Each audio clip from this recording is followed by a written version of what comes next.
Hello, friends, welcome back to my channel. You are listening to the Midnight Library Audiobook Part 3. Take a deep breath, relax, and step back into the library of lives. Let's continue. To live is to suffer. The sky was full of heavy, soot grey clouds, as if providing a celestial echo of Nora's mind as she wandered around Bedford in search of a reason to exist. The town was conveyor belt of despair, the Pebble Dash Sports Center where her dead dad was watched her swim length of the pool, the Mexican restaurant where she had taken Dan for fajitas, the hospital where her mom had her treatment. Dan had texted her yesterday, Nora, I miss your voice. Can we talk? She said she was stupidly hectic, yet it was impossible to text anything else. Not because she didn't still feel for him, but because she did, and couldn't risk hurting him again. She had ruined his life. My life is chaos, he had told her. We are doing text shortly after the would be wedding she had pulled out of 2 days before. The universe tended towards chaos and entropy. That was basic thermodynamics. Maybe it was basic existence too. You lose your job, then more shit happens. The wind whispered through the trees. It began to rain. She headed towards the shelter of a newsagent's with the deep and, as it happened, correct sense that things were about to get worse. Doors.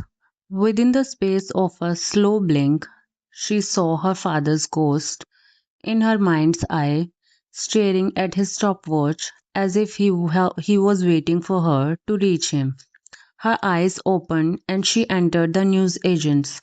Sheltering from the rain, the woman behind the counter asked.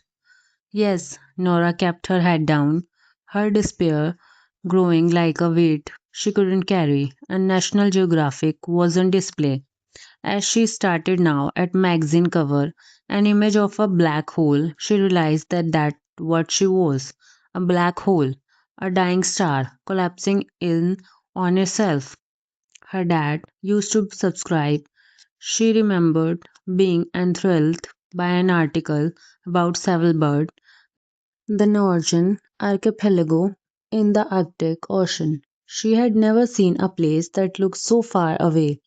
She had read about scientists doing research among glaciers and frozen fords and puffins. Then, prompted by Mrs. Elm, she had decided she wanted to be a glaciologist. She saw the scruffy, hunched form of her brother's friend and their own former bandmate, Ravi, by the music mags engrossed in an article. She stood there for a fraction too long because when she walked away, she heard him say, Nora, Ravi, hi, I hear Joe was in Bedford the other day. Small nod. Yeah, did you see him? I did actually. Silence Nora felt as pain. He didn't tell me he was coming. Was that a flyby? Is he okay? Ravi paused. Nora had once liked him, and he had been a loyal friend to her brother. But as with Joe, there was a barrier between them. They hadn't parted on the best of terms. He had thrown his drumstick on the floor of a rehearsal room and stropped out when Nora told him she was out of the band. I think his drip pressed. Nora's mind grew heavier at the idea her brother might feel like she did. He's not himself, Ravi went on, anger in his voice.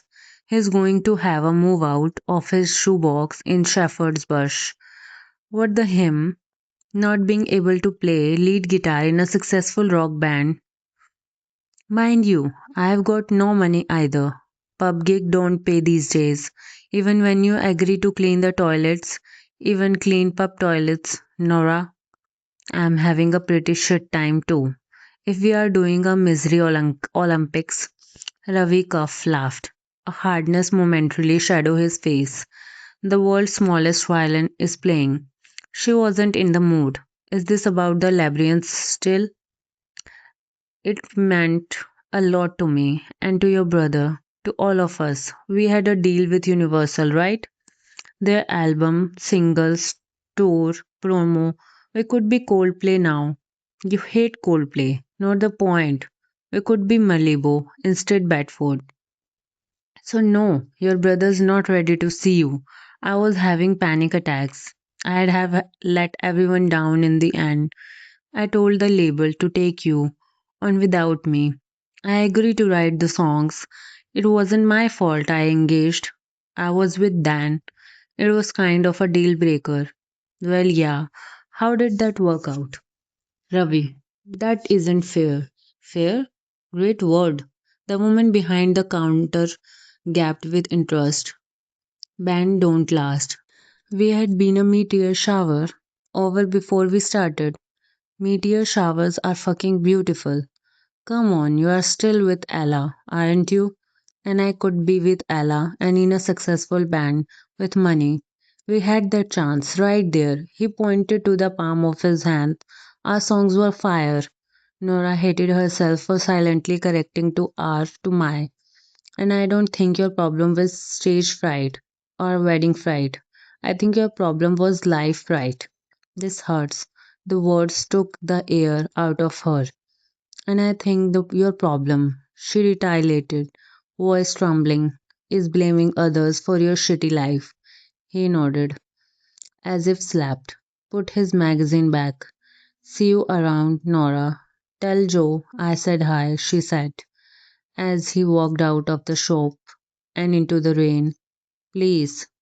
She caught sight of the cover of your cat magazine, a ginger tabby. Her mind felt loud, like a Saturn drank symphony.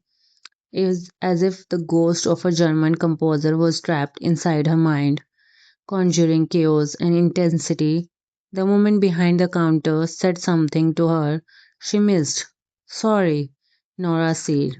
The woman, blonde bob, bottle tan, was happy and casual and relaxed in a way Nora no longer knew how to be, leaning over the counter on her forearms as if Nora was a lemur at the zoo. Yep, the Carrie Anne. Remember you from the school? The swimmer. Super brain. Didn't what she faced? Mr. Blandford. Do an assembly on on you once? Said you were going to end up the Olympics. Nora nodded. So did you? I gave it up. Was more into music at that time.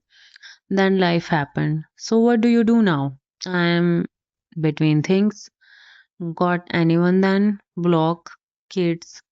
Nora shook her head, wishing it would fall off her own head onto the floor, so she never had to have a conversation with a stranger ever again. Well, don't hang about.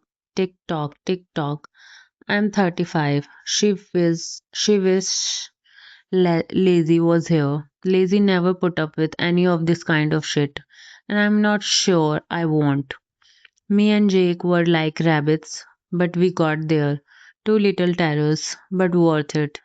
Yeah, no. I just feel complete. Could show you some pictures. I get headaches with phones. Dan had wanted kids. Nora didn't know. She had petrified of motherhood, the fear of a deeper depression. She couldn't look after herself, let alone anyone else.